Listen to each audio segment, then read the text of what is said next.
Yeah, all right. So we on with your man Jayquan. This is Jayquan presents live lessons with the legends, and I am honored to have the great Chief Rocker, Busy B, in my virtual presence. What's up, my brother? Oh man, everything is love, Jayquan. How you doing? How you making out during this pandemic? Hey man, I'm laying low, man. I'm slow motion right now. What about yourself, brother? Yeah, I'm doing the same thing. I'm out here in the desert. You know that I'm out here in Vegas, so I'm out here in the desert just chilling out. It's Okay. pretty much cool. We much got like a light green light. We don't got the full green light. You know, casinos and stuff and pools and stuff is open. People gradually coming in town, but nothing hard to really go crazy about right now. So everything's working out pretty good. Okay. So you laying low as well. Yeah, yeah. Okay. All I'm right. what they call I'm what they call Quentin Quantino. That's right. Hey, gotta do it, brother. Gotta do it. All right, so we'll we'll get right into it, my brother. Let's start with where you were born and raised and your early musical influences, but before rap music, before hip hop, where you were born and raised and the music that you grew up listening to. I was all around music. My dad was one of them guys that listened to a station like KCK back in the days in New York, where I come from. I'm born in New York, born in Harlem, and raised in the Bronx, and born in Manhattan, rather, Flower Fifth Avenue Hospital. That's in Manhattan, and then I was raised in the Bronx. But before even hip hop even developed, music wise, I was already there with music because like during the weekends on Saturdays, my dad would listen to this station on FM or AM, I believe, called KCK, and he played a variety of like rock, punk, and see, I didn't know either one at that time neither. But as I learned and as I grew up, I found out about pop songs, rock songs, you know, and different genders of music. And so I was already like musically inclined in that fashion. And then all of a sudden, I seen like Grandmaster Flash, and you know, that was amazing to me for something different than the radio or TV. Because when I saw that happening, I was like, wow. So that was something different, you know. Well, that takes me into my next question. What was the first hip hop that you saw outside of the graffiti and everything musically, as far as the rap section? What did Right. you? Who I was the see. first person you saw doing it? I saw Flash and them in the parks. You know, uh, uh, um, I haven't heard of Cool Herc at this time playing music in the park, and I haven't heard of Bambata at this time. It was just because I was on the east side of where Flash and Mean Gene was playing music in the park, and now Flash had his partner which was Mean Gene, who happened to be the brother of the Grand Wizard Theodore, and I'm pretty sure you would get into that, but that's how the story goes for me. Whereas that I was listening to Mean Gene, following Mean Gene, and he was a partner of Flash. It was like Grandmaster Flash, DJ Mean Gene, and then he had the three MCs, which was Kid Creole, Melly Mel, and the Keith Cowboy. So at this time, you know, they would come out in the neighborhood and put the music out because there was a lady, I think her name is Miss Betty or Miss Sally. She lived it on the ground floor, and she would let them use electricity to put music on the street. And we have, you know, it was rough back then. We had the garbage cans, whatever way they made for them to do what they did. That's what they did. So, but at this time, I was like a spectator. I wasn't part of it. I didn't know, you know, I was like just a spectator. So Flash was playing he had this little box, and he had the two turntables, and they was playing the music, and they was going back and forth. And I saw Kid Creole had a microphone. They had the mic set up like somebody was going to sing something, you know. So for my instance, I didn't know about no rapping, but it wasn't rapping either. They just was that was their mics for if they wanted the mic. They had the stands on the mic. So at this time, it looked like, oh, somebody get ready to have a show out here or something, you know what I mean? But by him playing the music and everybody partying, and then all of a sudden, Kid Creole test the mic, Melly Mel test the mic, and Flasher going to a thing. They had played the record as we know now today. It was called Bra. So, but I didn't know it then. And he'll play the Bra. And Kid Creole and Melly Mel had a routine because they was brothers. And I didn't know that neither. I didn't find out. I didn't know none of these things. I just seen all of this. But I found out all of these things after the fact. But to see it first, I saw it first, and then I asked it the question because Melly Mel was a light-skinned guy, And you can tell him and Creole was either family or brothers. You can look at them and you can tell. So that was awesome right there by itself. Two brothers was back and forth talking, and they had a routine like Melly Mel will say, no, Creole will say 1, 2, and Melly Mel will say, this is for you. It's like a back and forth routine. That was awesome. And Flash was rocking it to the beat. And I was standing there just like I'm doing right now, like, man, yo, and I was digging it. I don't know about nobody else, but me, I was digging that. That shit was dope. But then I looked around and like, I was by myself. I didn't have nobody to try to do that with. So I left it alone. I didn't bother to pay no mind until I went to a park with Mean Gene again, and they was playing music, and his friend, which was Africa Islam. I bumped into Africa Islam, and he was doing the same thing, but he didn't have an MC.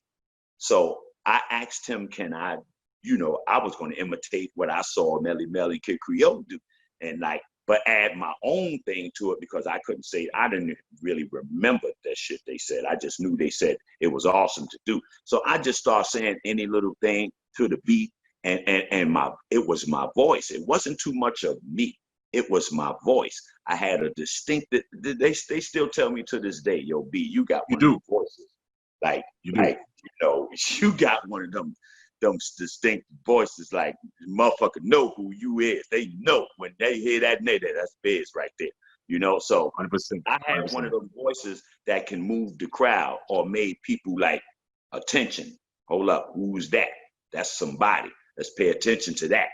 And the legacy grew. Then I came back, so I started on that side with Islam, and Islam was the son of Bambaataa at this time. I still haven't met Bambaataa because Islam was his own DJ and he had his own equipment and he did his own parties. So when he had to do a party with Bambaataa and Bam saw me on the mic with Iz, they asked Iz, who the hell is that? And Iz said, that's my man. That's I said, that's me Starsky right there. So then the Bambaataa came to me, peace God and all that. And I was like, all right, what's happening? He said, yo, that's awesome what you do. And Mr. Biggs, they had Zombu, they had like a whole, they was the Zulu Nation. You can believe that. It from day one, they was the Zulu Nation. It was a bunch of them. You know what I'm saying? You couldn't tell if it was a gang. You couldn't tell it. Yo, it was a bunch of them motherfuckers. But they took to me cool. I was cool. I was in, I didn't present myself as nothing other but to do this and have fun with y'all and doing it. So that became a fad. And then Disco King Mario, I bumped into him and he told me, he's the one that actually said, son, you got something there. He said, your voice. And see, Mario, he had a funny voice. He'll tell people certain things in the voice and you will laugh, but he would tell me and it made me laugh. He said, your voice is so vicious. So I never heard, vicious. Okay, cool. But the way he said it, vicious. He said, your shit is so vicious. He put some emphasis on that shit. He put emphasis on that shit like, boy, your shit is so vicious. And he said, but you know what you need? He said, if your voice was on this type of system with this and that and this and that, oh my God. So, and to me, I said, well, Islam didn't have that. And so I had to just roll with it. He said, but I got that. He said, and I'm gonna give a party. I just want you to come by and say a little something.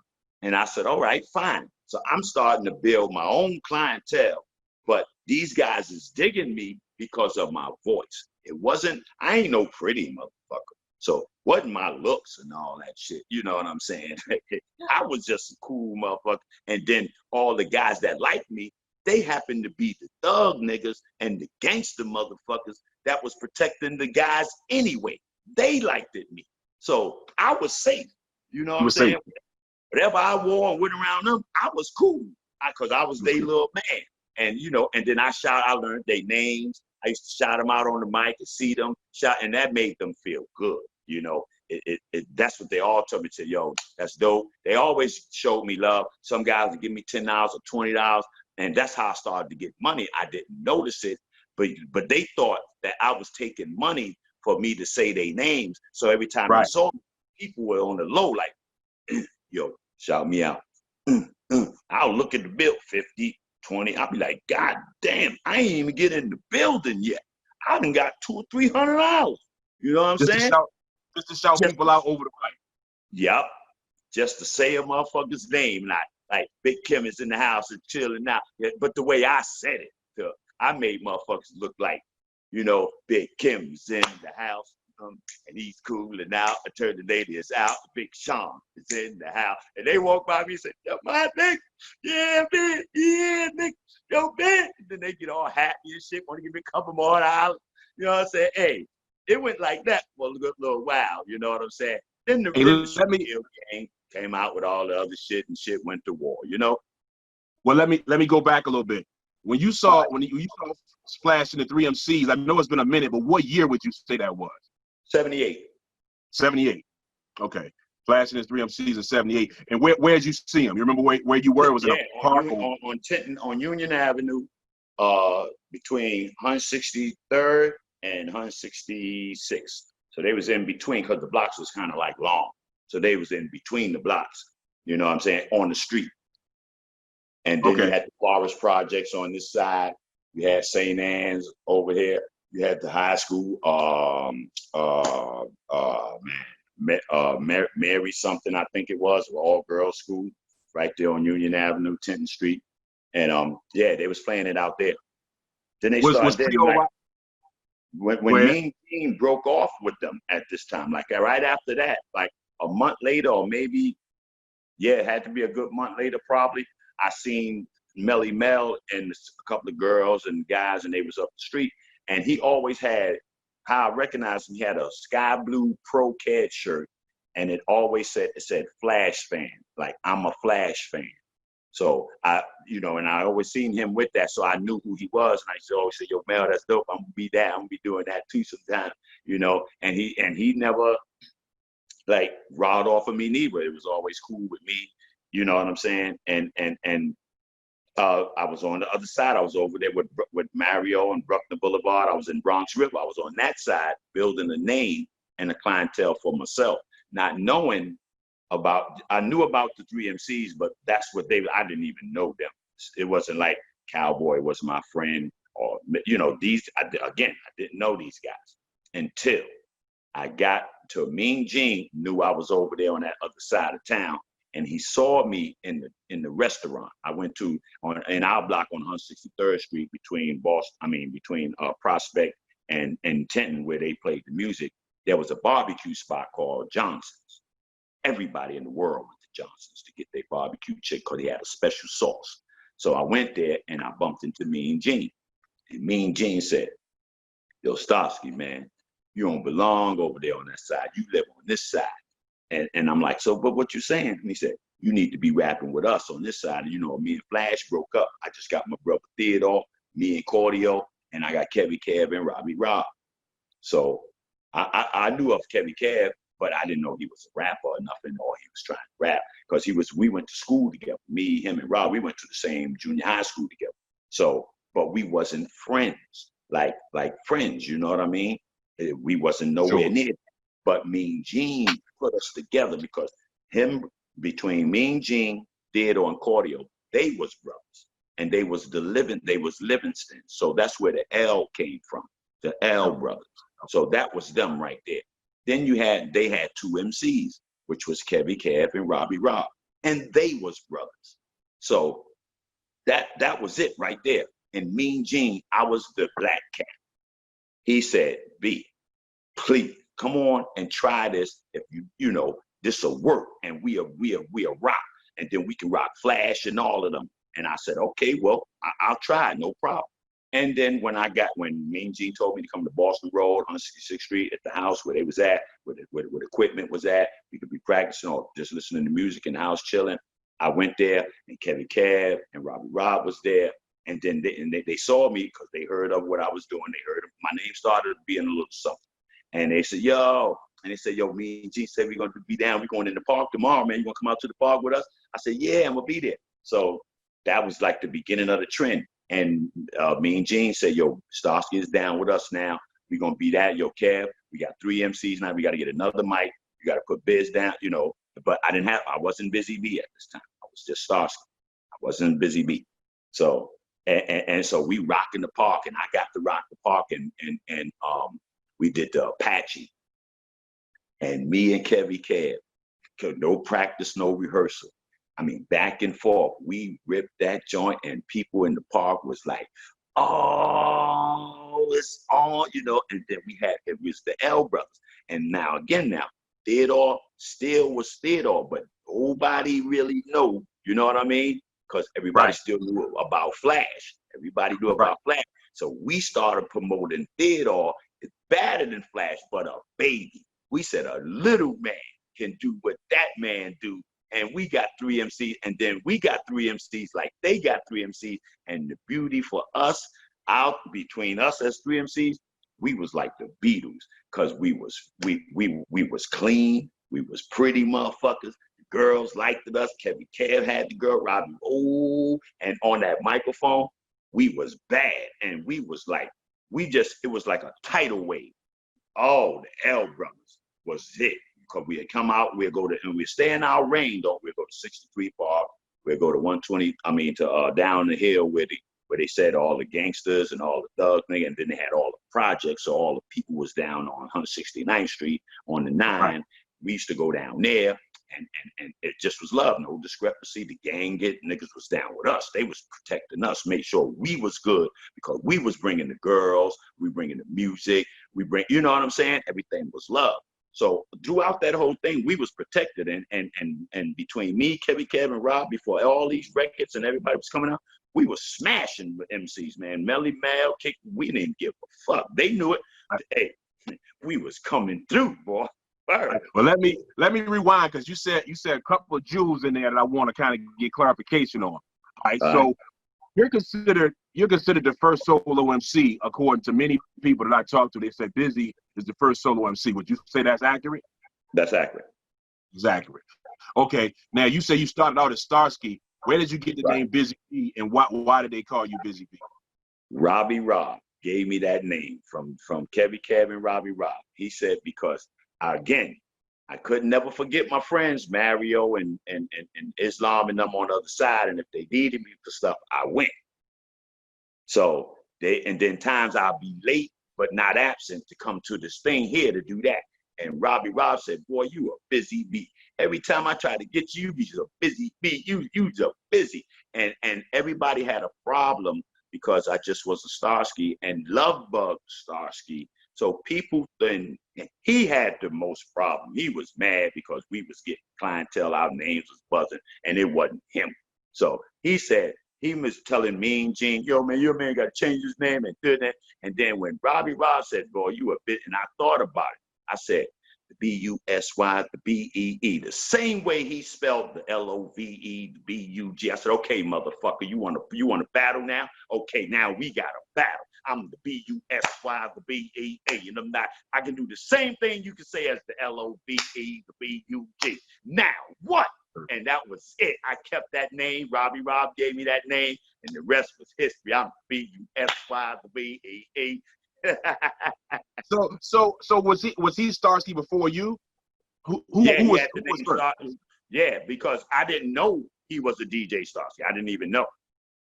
I was Starsky from going to school, and I was mostly like a school. I didn't have turntables or a brother that was into none of that. I just used the name. Then I found out he was a DJ named Starsky. You know what I'm saying? And that's when, and then we was from the Bronx. He was coming from the Bronx. You know what I'm saying? And he thought, again, our names, Kevy Kev, Robbie Rob, and Starsky, people didn't know which one it actually was. But I told him, he's the love bug. It's easy to find out. He was the L-O-V-E, the B-U-G. He mad because I'm Starsky and I'm doing this fly shit. And then Shana Na came out with a TV show. At the end of their show, they used to always leave with that shit go, ba ba ba ba ba dang da dang dang da ding da dong ding ding ding. And I used to say, I used to like that, but I used to say, like, I had to jazz it because that was some corny white boy shit.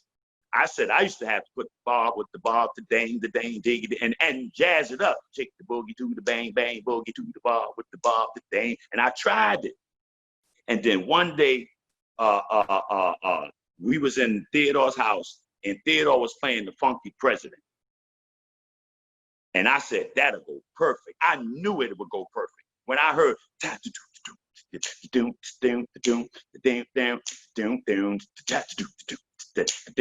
knew it'd fit. But I had, and then again, that hook made me like the world's baddest MC, and I wasn't even rapping nothing. I just was coming in to that beat. The ball with the ball, dang, the dang. That shit was like a jingle. Say ooh, ah, ooh, ooh,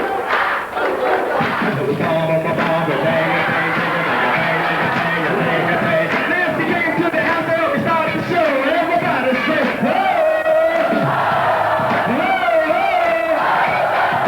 out there, if you like Cash Money, wave your hands in the air and act like you just don't care. And everybody say, money. Everybody say, money. Everybody. Let's take me out of going. Hey, you know I'm rocking, I'm not off right now. I'm DJ, bust the nut, boy. In your face and in your butt. I'm DJ, bust the nut, boy. In your face and in your butt. I go up on the balcony and look at the tree. It's the B-U-S, the B-A-A, and I'm rocking the house for the young ladies, and I'm the... You know what I'm saying? People knew that, boy. If you catch the person nice and high and drunk off of that and rocking to that, hey, somebody getting pregnant that night, something happening. Cause hey, yo. Hey, brother, I've seen. I think it was the footage that's going around of you doing that. I think it was a Celebrity Club. I think it was. Right. You know, that's the only time I seen it actually live. You know, and it's funny, man. You know, the way some of us got to go backwards with our history, because when you did Making Cash Money, you know, the band, I love them brothers to death, but they couldn't capture the real energy of the James Brown record. And there it is. Ball with the ball, but dang a dang, diggy diggy diggy, shake the boogie to the bang bang boogie. Then you ball with the ball, but dang a dang, diggy diggy diggy, shake the boogie to the bang bang boogie. That's why it never really hooked for me. I was more ahead of my time. To had they did it the way it was supposed to have been done, it would have been a different atmosphere for me, because my voice, it was more of the voice. I learned that later on. I didn't know, but I found out it was the voice. Yeah, man, and that the way you did the Sha Na Na over top, like you said, over top of the Funky President, it was so perfect the way it fell, the bounce up. And that's what I mean. Everybody from Scorpio, everybody I talked to, nobody's ever said that you're not the best live MC. I mean, everybody says that from that first and really the second era. So tell me that, where did because I know Cowboy had a good live performance, there was other cats, but it's just something about your live performance. Where did that come from? Was that I used to watch artists like pop artists, Phil Collins, and I never watched a video. I watched them live all the time, live. And I saw how comfortable they were. I used to see Phil Jackson sing a song and laugh, and the crowd going crazy. He's sitting there laughing like a motherfucker, comfortable as shit. And I learned how to do it like that. You know, I watched, and it was easy to do because I watched the artists, not my compadres, because they didn't have it. I watched the other artists live. Exactly. And I saw how they performed their songs. To some people, they could perform their songs knowing you singing them with them, but they'll sit there and be smiling, laughing, and singing it on cue, on point, and everything. And the people loved it. And I believe I became the master of that. I didn't know a lot of the things that happened to me. I had no idea. When I even had a hit record, I never even knew, because first of all, I never had one. So I had to go to a friend that had a hit record to ask him, is this a hit record? To find out. And my friend at that time was Melly Mel. He had The Message. He had hit records. So when Suicide came out, that was according for Busy, fit everything right. I wanted to know. I said, hey, Mel, is this a hit? He said, hey, B, that's it. That's it. But it was already being played all over, and I was getting a lot of hearing on corners from the streets and all that, but I still didn't know. I just thought it was love from my friends and from the people that knew me just playing my shit. It wasn't that. It was, Busy B had the #1 record, you know what I mean? And I never had that feeling, and I never knew about it until, so that's why everybody say, certain people say B is the humblest, because all of these things happened, I didn't know. So it hit me. I just rode with it the way I rode with it. I couldn't say, oh, yeah, you know, I couldn't get stupid because I didn't know. Got you. Well, let me rewind again. You mentioned Disco King Mario, and even though he's got, you know, documentaries and stuff, he's still a mysterious cat in the game. Would you say that he was more of an equipment guy, or was he a DJ that actually was backspinning and scratching and doing tricks? What kind of DJ was he? He was a DJ that had a system. He didn't do the backspin, and neither did AJ. Right. So you know, he would fit the same category as you would fit AJ. AJ didn't do none of that. The sound system more so. He had more onto the sound system than actually being the DJ. He DJ'd if he had to, but he'll have Nikki D, or hey, shit, believe it or not, Flash would have played on his shit. So it didn't matter, you know, but he was the owner of it. And if he had to DJ, in other words, I never was behind the set 5 minutes while he was the DJ and I was on the mic, you know, but it was his shit and he was a DJ and I respected that. And then when he passed away, to myself, and I'm still wise that they don't mention, because had he been alive, y'all would have mentioned it, because he was that kind of a guy. Hurt knew him, Flash knew him, Bam knew him. They all knew him because he knew them. He introduced me to most of them. I got introduced to Hurt by Mario. Okay. I went to a Hurt party to be on the stage because he was at the PAL, and you know, they had the stage and all that. And you couldn't just go on Hurt stage. Are you kidding me? Right. You had to be somebody, and Mario was somebody. And I was his little man. I was always the little man. See, these guys is like, even Hurt, probably 60 something, and they almost in their 70s and stuff. You know, I was the little guy. I was the baby. I was 12, and I was a young kid. You know what I mean? Yeah. You mentioned being down with the right people and the right people liking you, like the gangster type cats. One thing I've heard from people is that it was hard to go in Bronx River and just get on Bam shit unless you were somebody. This is what I'm telling you. And that's how you had to, because you knew the right people, you were able to navigate, just hop right on Bam shit without having to put the work in that somebody else would have done. Hey, I was one of the guys that, okay, a quarter fill, Casals, a nice sweater, overlaps, and British walkers. Not being who I was, going there, you going home, but not with none of that. Right. I got you, brother. So I'm gonna rewind again. You go in there with all that and come out with all that. Okay, that was rare. That was very rare. Okay. Now, when you saw, and again, I didn't even know that I was surrounded by that. I saw it, but I didn't know. The word was out about these guys, but I never heard the word. I never feared it because I was always seeing them and like, yeah, yo, busy. I'm like, yo, mom, love is love. You know what I'm saying? I never was like, you know, show them a fear or nothing, because I didn't know they was them type of guys to be feared for. Gotcha.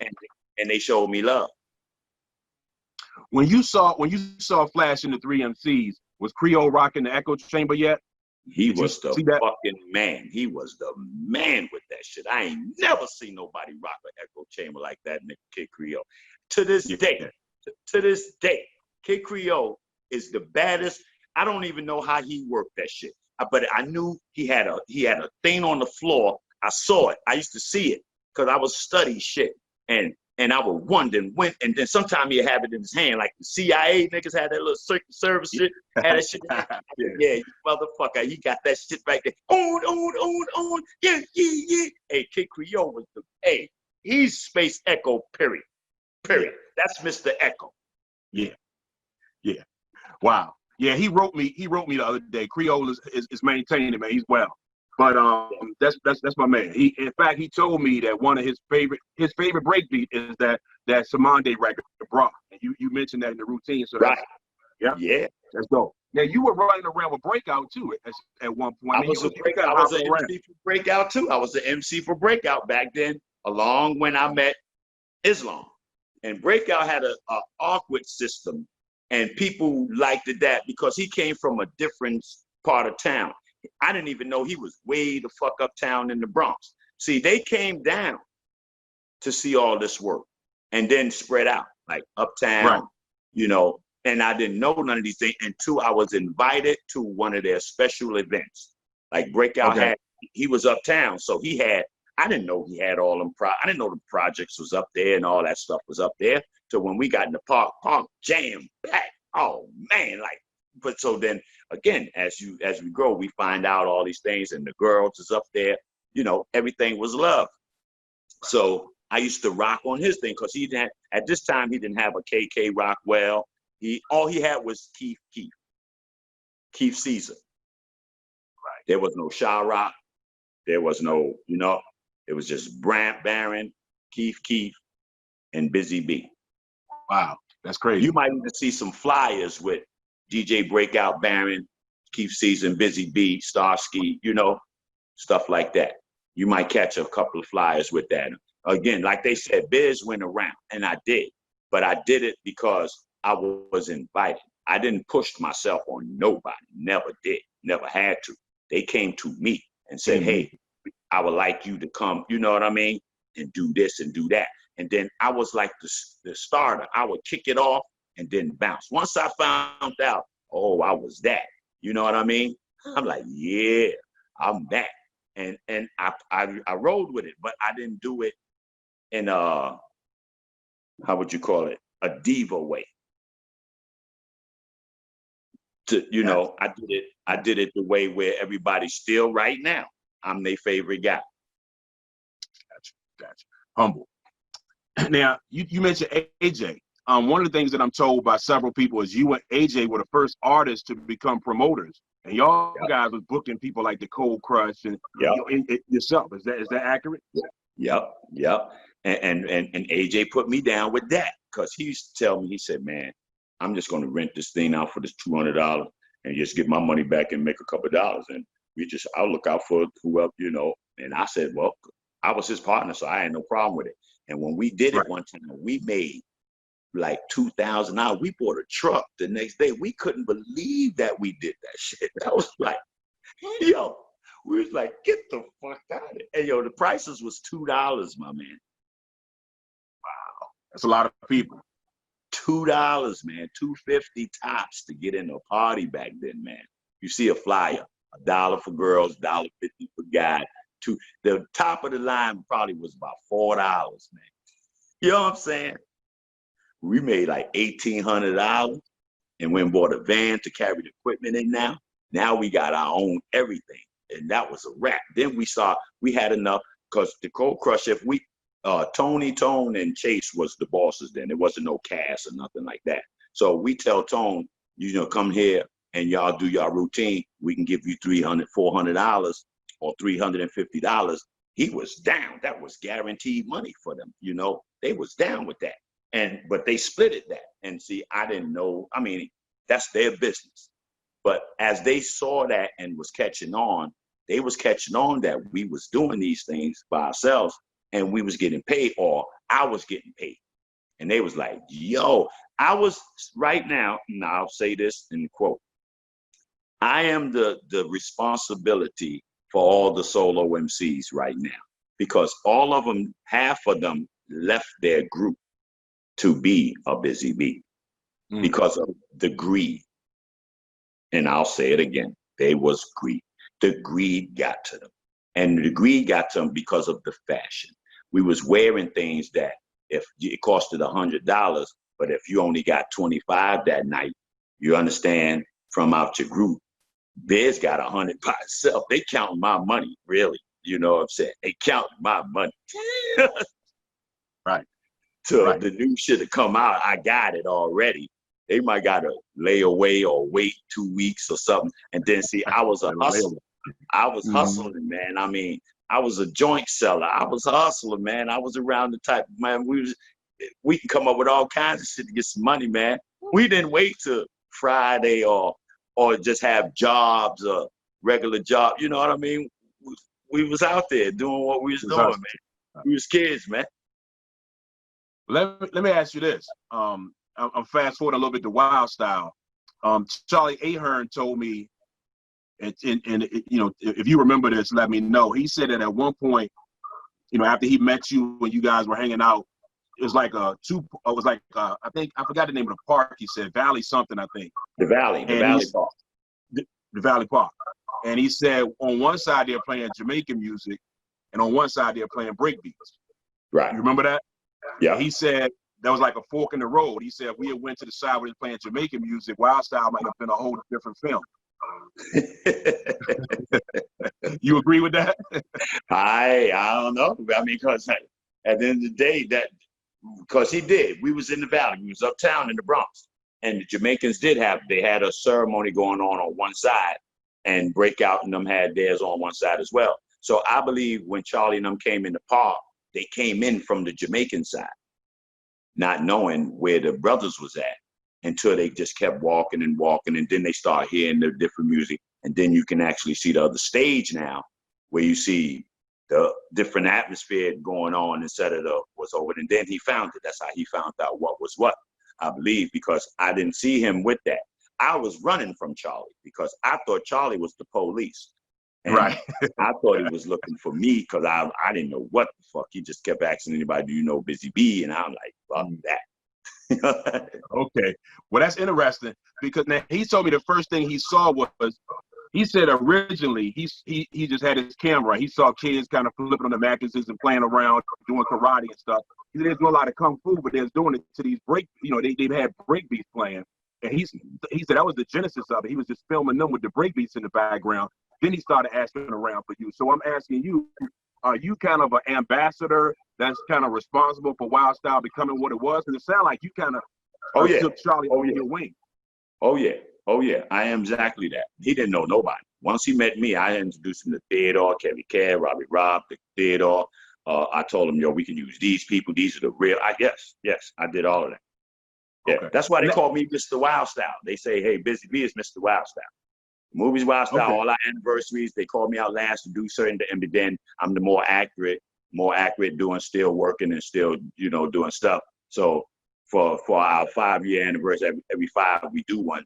During certain ceremonies, people announce me as Mr. Wild Style because I might be still relevant, doing what I'm doing up in the times and still doing stuff, and for what I did for everybody that's involved.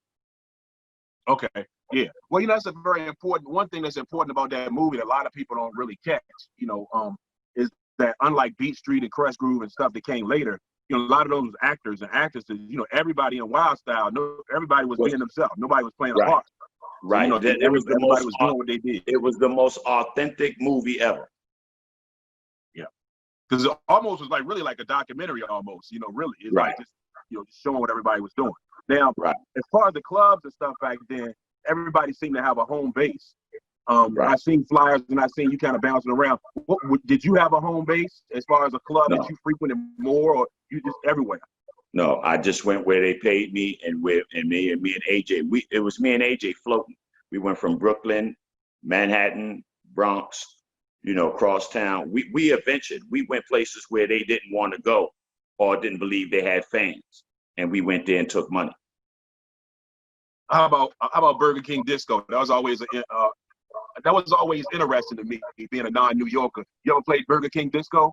Yeah, with Love Bug. And it was just a Burger King where they pushed the chairs and tables out of the way and they had a party. Yeah. A real Burger King. That's crazy. Yeah. See, but we did that on the low because the Burger King was supposed to be closed. You know what I mean? And the manager that night, again, you give him $200-300. Right. We're gonna stay open for a couple hours and clean up before it's time to go in. And we did that with no problem. We was good. Wow, that's crazy. All right, so hey, I appreciate this, brother. This is this is golden information, man. Moving on to the records. I know, like, right around. First of all, the first time you heard Rapper's Delight, what was your honest opinion of it? Just being transparent. What do you think about it? I was happy because I said, now they let us in. Okay. I said they let us in. Soon I saw Cypress Hills on the High Times magazine, I said, oh, we in. Yeah. Yeah. So now, about less than a year later, you start making your own records. You had the Younger Generation, the Marvelous Three, and you had School Days, and you had a couple of joints. Again, AJ used to, AJ knew these people. He would try it. He said, yo, we can put together a record. We can do this. This is the man that can do this for us. And we tried. But to me, they never let me have the opinion that I would have used, because they said that it wasn't required to do. See, I would have been the first one to sample if they would have let us sample way back then with the James Brown beat with Sugar Hill. But they didn't allow us. They thought that was something not to do. And then 86, what did Eric B do? The same thing that I would have did. Same thing you did. That's right. 8 years ago. You understand? Well, so that's when I was like, wow, I couldn't believe that, because, and then that was it. Then again, Suicide was the one that got me back on Strive, and let's go from there. And then all of a sudden I did an album with Pandis Records. And then if everybody can remember, that was the first hurricane, Katrina, in Miami, 1992. And wiped out Pandis, right? Right. Or that album, I believe I wouldn't go. Thank God for Busy. In fact, I think Pumpkin, the last thing Pumpkin produced, I think was Jailbait or something. It was on that album. That album would have went go. I know it would have went go. It had like 3 hits on it. And then, like you said, I had Pumpkin. He was still all right at that time, and he died. So I would have got love off of just that, along with me with that during that period. Hey, and the chick on the front of the album cover ain't heard things either. Hey, see, so that's what I'm trying to tell you. That album was my goal, my first goal, I believe. But it, Mother Nature said, no, yeah, busy. Timing of it. Let me, and I'm coming to, I'm coming to the end, brother, and I definitely appreciate this information. But let me rewind a little bit. I'm with you. Hey, shit, I ain't mad. You chilling. Hey, you got the sticky green, right? All day. You know what I'm saying? So hey, go to platinum album for that thing I did with Kid Rock, the ball with the ball, the dang. They go that. Hey, so Mo Day. Oh. Hey, Mo Day. Look at that ball with the ball. I put it on hold. I put it on the wall. So Kid Rock went through the proper channels and he took care of the business. He came to me. I was in. Hey, listen. This is where the shit stopped for Busy B. Right then, Kid Rock came to me, running. Yo, B, I want to do that song, make cash money. Let's do the bar for the bar. I said, bet. Now I'm doing Wild Style Anniversary. I think it was the 38th. We was in LA, 1998. I'll never forget it. He said, yo, B, I want to do it, man. I want you to come tomorrow. We do the paperwork and do this and do that so you can get your money and I get my money so you don't start that. I looked at Kid Rock right in his face. I said, kid, you don't get the fuck out my face. If we make some money off that shit, nigga, then you come give me some money because I know we ain't make a dime. That shit, you know what I'm saying, in 80. I ain't get a dime for that shit. If you think you can redo that and get a dollar for that, motherfucker, come see me. I ain't mad. Hey, player. That shit went platinum. When I heard it, I said, oh, shit. But then I didn't believe it. That shit went platinum. And I said, oh, shit. And then when I thought about it, I said, oh, shit, that's Kid Rock. That's my song. So I went to call him. And I went to buy the album. and I saw the name and the management and all that stuff, and I read it. So I went to use that. I called it, and sure enough, his man, I think his name was Spike, something like that at that time, was his manager. And I said, hey, my name is Busy B. I need to talk to Kid Rock. I don't give a fuck. He said, Busy B? Busy B? I said, yeah. He said, Bob to the Bobby? And then I got happy. I said, yeah. He said, yo, hold it. Yo, Kid gonna be happy then? And that was it. And Kid got on the phone and said, yo, man, yo. I said, hey, play it. He said, B, I told you. I said, yo, I don't want to hear that, man. Come see me. And that was it. He showed me nothing but love. Got it. I got the money. That's it. I got everything. We got rich. If you want to say I got rich, then I got rich. You know what I mean? That's great. That's great that somebody came back and did the right thing, because a lot of cats don't, man. You didn't have to chase them for your money, and that's great. No, he did it. He had no problem. He told, and then this time he had the little midget. You remember the little midget he had with him? Yep. Yeah, yep. Little midget. That was my little nigga. That was my man, yo. That was back when he was on Jive Records. I remember that. Yeah, when it first came out. The first shit first came out, my brother. I didn't know. It blew my brains. I couldn't believe this shit.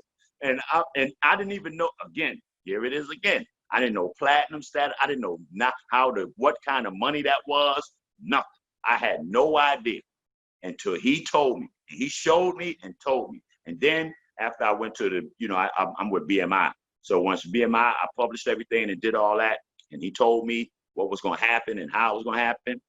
And yo, oh man, you know that commercial Toyota, you already know. Motherfucker jumped in the air like, hey. So I've been on both sides now. I seen it, I know, and I just roll now. You know what I mean? Hey, well, let me ask you this, man, because I always wondered about this. You were signed to Sugar Hill, and it looked like they only put like maybe 2 joints out on you, Cash Money and then Busy Bee's Groove. And I think you did something on Vice or whatever, the little skit. Right. Other than that, I just was in the backgrounds, like when they have their crowd participation parties, when Melly Mel and them, I'll be in the background of some of those. But you wouldn't really. So you did like what they call a party track, that Sylvia would do, where everybody's making noise or whatever. Right. Well, let me ask you this then, because I was the ad-lib man. I was the ad-lib junkie. Yeah. Well, that's what made a lot of them. I was listening to 8th Wonder the other day, and the Furious, their ad-libs in the background of 8th Wonder, like, that's the joint. That made the record just as much as the rhymes did. Just their little noises in the back. Right. That's one thing when I wasn't there, they would fill my shit in, and they made them famous. My shit. Well, let me ask you this then. How did Sylvia seek you out, or did you just kind of work your way into Sugar Hill? How did you get signed with them?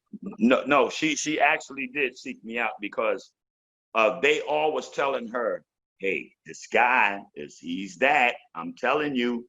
And she always, and again, I was solo. So to look at a motherfucker like, you know what I mean? Till I went on a tour with them. They got to Baltimore and the stage was set, jam-packed house. But somebody from Baltimore, didn't show up, and they had an extra 5 minutes. And she said, okay, Busy B, you think you can do that? I said, nigga, please, that's soft. She said, okay. And she said, you got 3 minutes. And then I said, all right.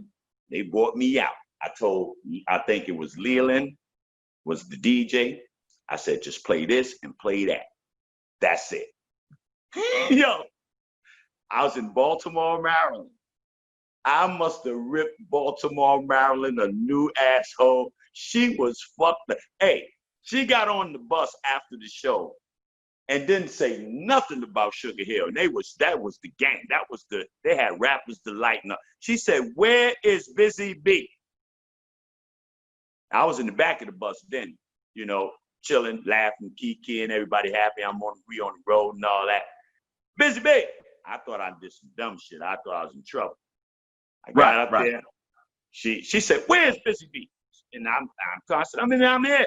She said, come here, Busy B. I thought I did some dumb shit because her voice was like, and I got up to her. She said, Busy B, ooh, and gave me a hug and gave me an envelope.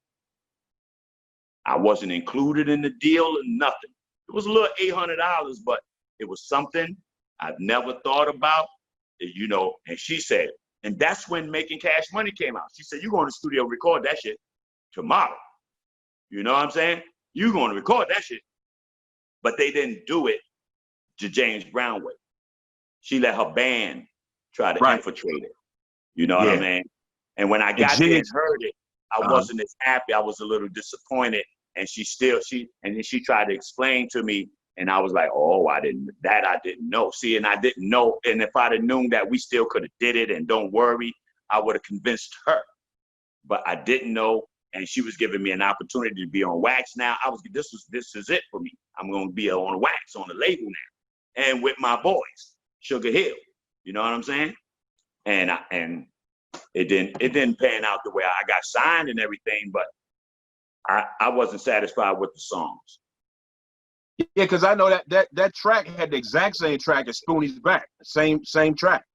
That's what I'm saying. And they used him. They let him use the beat that they was gonna let me use first, because again, she was more. It was two solos she was interested in, and not too many really interested. Spoonie G and Busy B.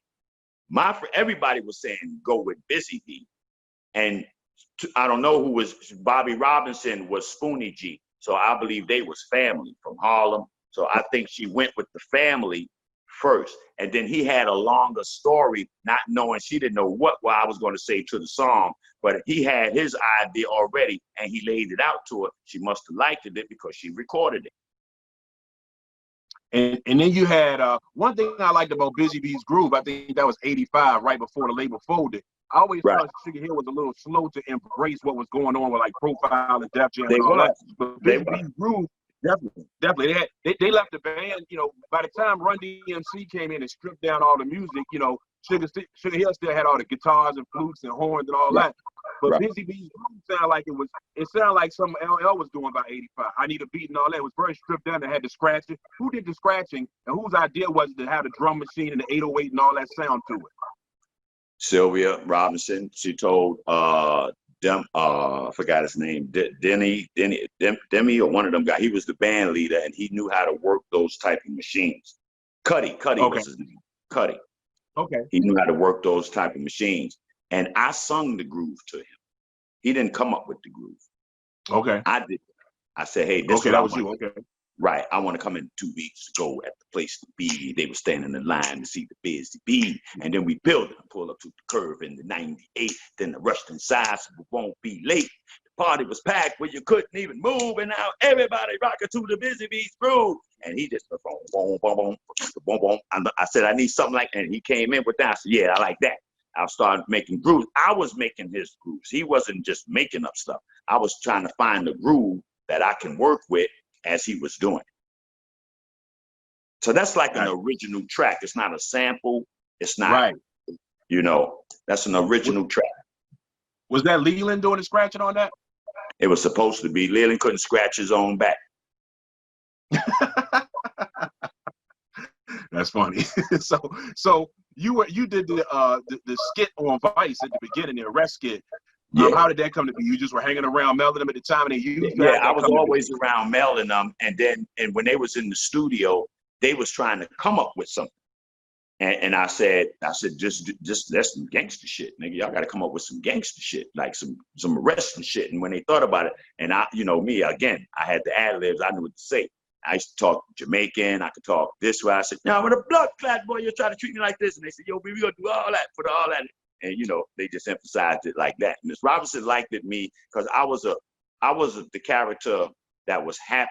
I was like the Flavor Flav back then to them. Nobody was in the group that was upbeat like that, And then I was Mel's man, so they couldn't do nothing about my shit. I wasn't in their group. They couldn't tell me shit, and that was that. But I was always the up-tempo beat type of person to hang with, party with. I was that. That's just what I was. Yeah. Now, right around the time when Furious had did It's Nasty, around 81, 82, at that time, Creole was out for a minute, and Kevy Kev was part of the group. They were the Furious Lovers. Were you in their circumference during that time on Sugar Hill? Were you running with them? Yeah, but no, not as much. Because at that time, then I seen my stuff wasn't going to work there. So I still tried to do, I had other avenues. So I was doing that. She was more than on Furious Five. And like you said, with this Nasty and with Kevy Kev, they was more into an invention group. I tell you, see, everybody don't really understand. The Furious Five is the first rap group in our culture to go pop. That's why they really never got a chance to hear their own selves in the urban areas, because of they went pop. They went the other way and was successful, but they never got a chance to get grimy like they wanted to probably be in the urban areas because of the situation they were in and the people they was dealing with. And they actually probably didn't know that they was that bad to go pop themselves. You know what I mean? But that's what happened to them. Now I heard originally on Wild Style, I think Charlie Ahern said was something wrong with the sound on the first cut. And originally the Furious was on Wild Style. I seen pictures of it too, but he said he had to reshoot everything because the sound was bad. So you were around for that when the Furious was performing on Wild Style? Yeah, and I don't know what happened to the sound for him when it happened, but he did mention that it didn't come out good. He didn't want to keep it at the end of the day. And I didn't know what part of it, because they shot, I think, 2 scenes, so I don't know which one was, if they'd have kept it, which one it was. But then when I saw Flash, I thought they was going to still be in some way, you know what I mean? When I saw Cat Flash in the kitchen. And so when I was watching, I thought still we'll see the Fury somewhere along the line. And when I didn't see it, it didn't dawn on me until after it was all over. And I was like, yo, whatever happened to that part? And they said, B, it didn't come out right, at all. You know what I'm saying? We didn't even want to just deal with it. So, and I was like, oh, I never thought about it no more after that. I seen footage of when y'all were doing the tour. I think it was Japan. Y'all were touring promoting Wild Style a long time ago. Y'all was basically kids. But it looked like everybody was having a ball. How was it being probably a teenager down there at that time in Japan, just wild? How was that, man?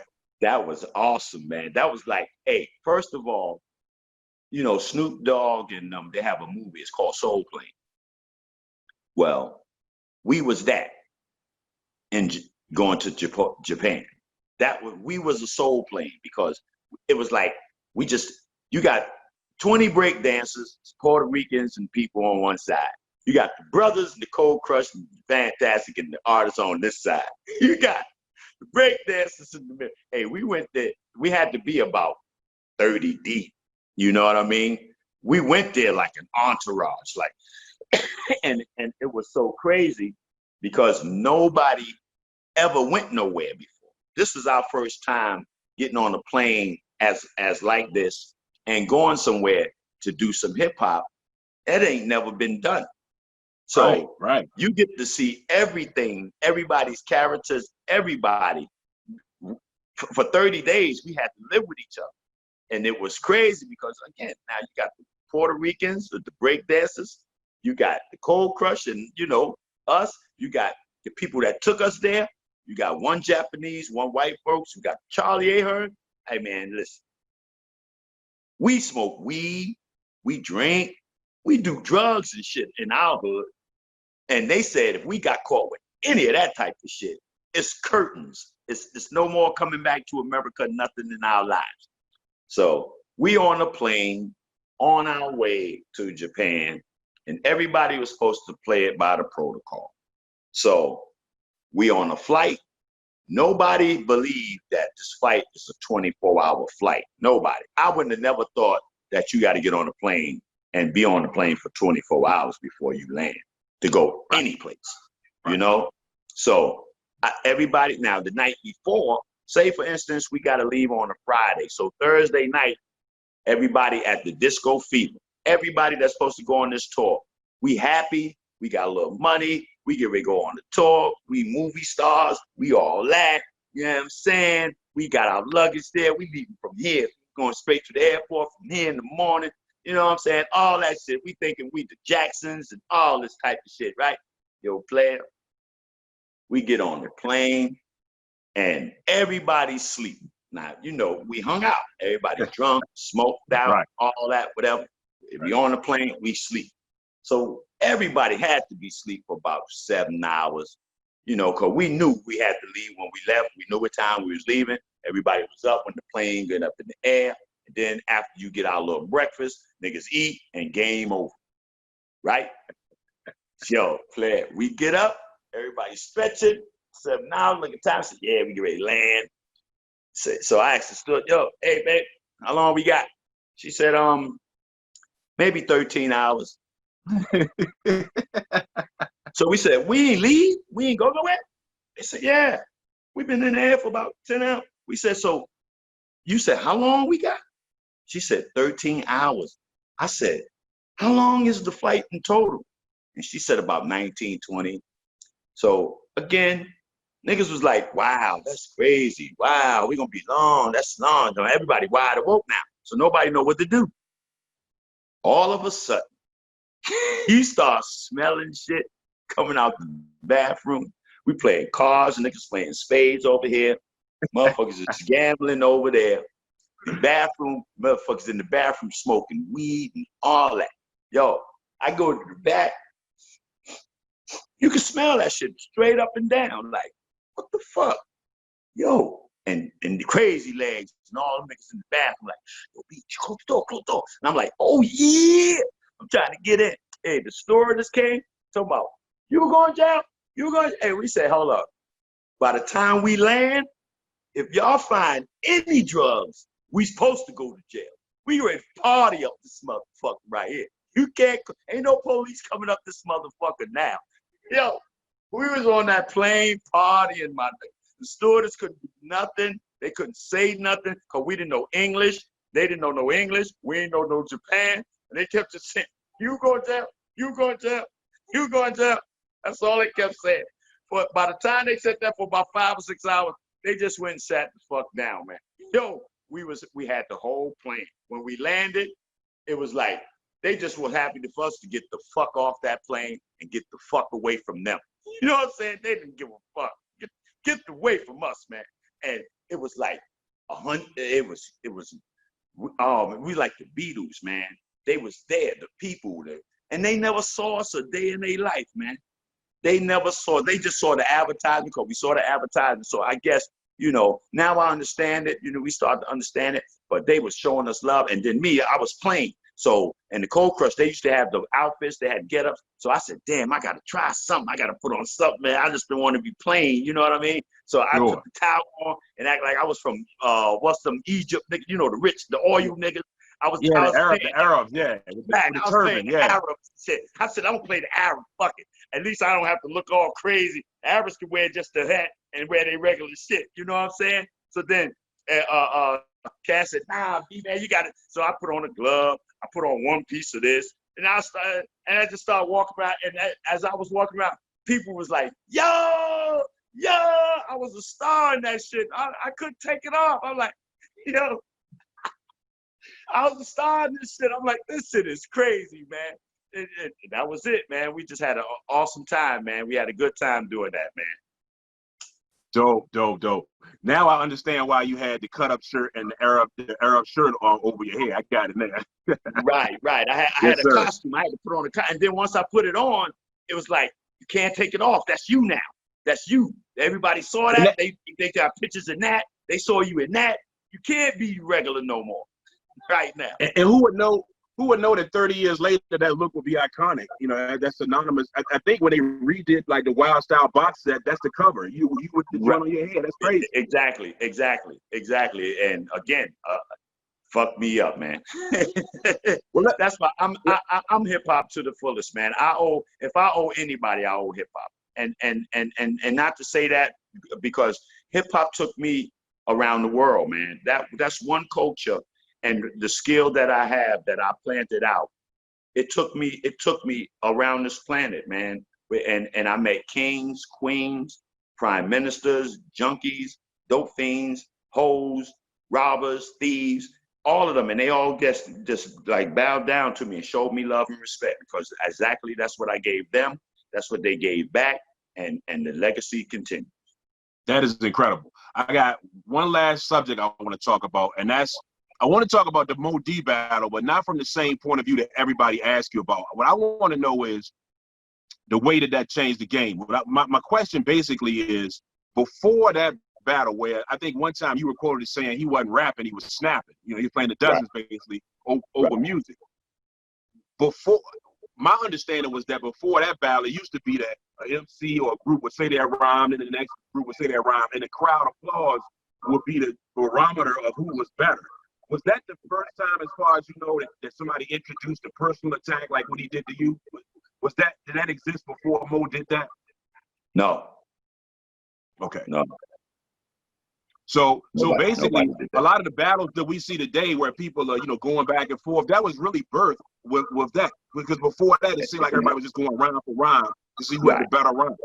Right. And then they wasn't even doing that in a contest. They was doing it amongst themselves. It wasn't even like a contest, you know. Right. Because that's something that and I know you know this, but you know, he talks about it with regret. Whenever I talked to Mo, he was like, you know, I really, you know, I didn't have to do that because, you know, it was an ambush. I ambushed him and he didn't know it was coming. So like I said, you know, that's a horse that's been beaten to death. But I've always wondered how, you know, how things were battle wise before he came with the personal attack, because that became a thing after that. People, you know, talking about what you had on. And it was only battles with groups. It only had like the Fantastic and the Cold Crush, or the Cold Crush and the Furious Five, or the Furious Five and the this and that, and the four Fantastic MCs, whatever. Yeah. It was never because I had no competition to do that, and I wasn't looking for none, and it wasn't spread out like I had a competition person. So that's why I said I had no idea that was going to happen. I didn't know it was in his blood, you know. And I ain't never been mad at him after that. I said, well, I helped you out, motherfucker. You needed some help any motherfucking way.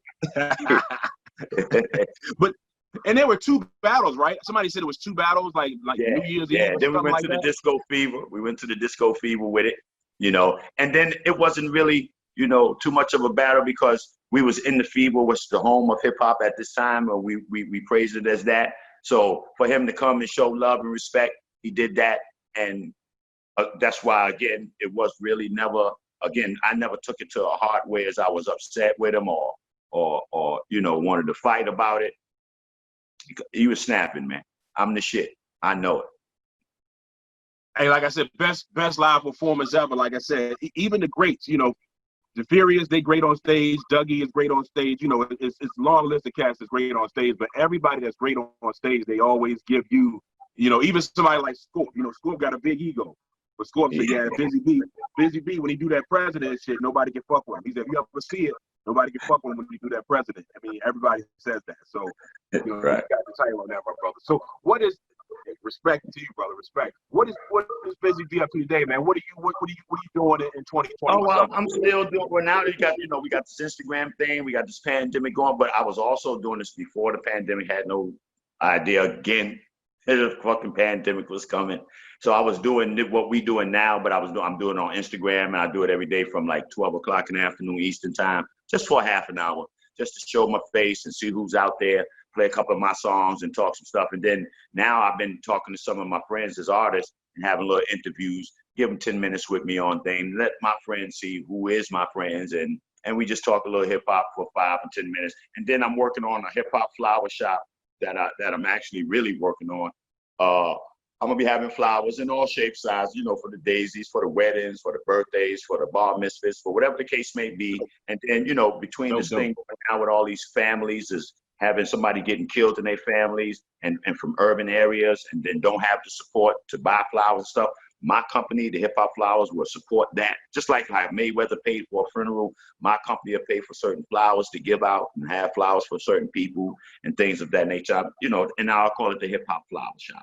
So I'm working on that, trying to get donations from different people, because that's my mission, to help families and to give out flowers for people that's here before they leave anywhere. And for those that did lose people in their families, give them support, give them some flowers from the hip hop community and Busy Bee.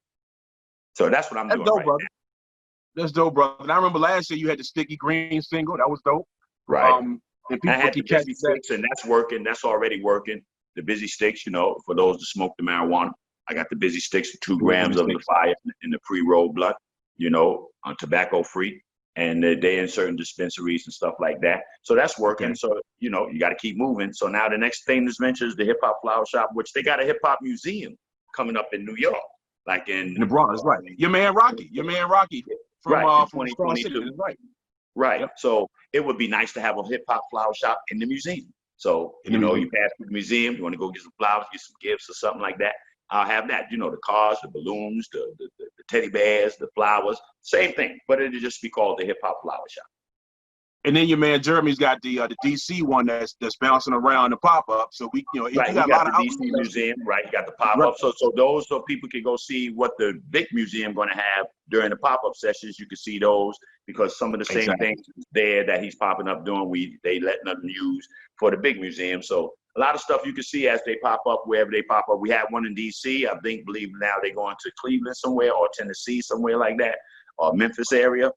So it's being paraded around, and then in Atlanta, you know, we working on that too. So if I could try to get the flower shop in Atlanta too as well, that'd be awesome. But you know, I'm working, trying to get all the donations and the people to help me out as much as they can. And this is a positive thing for all the people in the families in the urban areas that can't support themselves with the flowers or can't afford the flowers for certain of the events, that these funerals that they have, or getting killed by these police and stuff like that, brutality. I would support that. I would give that right away, flowers and everything. You know what I mean? So the Hip Hop Flower Shop is part of that. Catch me on Instagram at Busy B, the original Busy B. Facebook the same, the Chief Rocker. And peace, love, unity, and having fun, y'all. Hey, brother, I appreciate the time. Like I said, man, this is the equivalent of talking to, like, you know, you're Mount Rushmore material, man. So for me, you know, to be able to speak to you and, you know, you bless me with these nuggets, man, it's incredible. So I appreciate your time, brother, and respect to you, and all the best on all your endeavors, brother. Thank you, Quan, man, and you keep doing your thing, man. It's awesome what you're doing. I like all the material you put out so far with all the other MCs that I've seen and listened to. It's awesome to hear, because some things I'm learning too I didn't even know, you know. So it's a blessing for you to even take time out to ask the questions and find out, and then the way you put them together, that's dope. So keep doing that as well. And anytime you need me, I'm here, bro. We'll talk very soon, my brother. Peace. All right, peace. All right, peace and respect.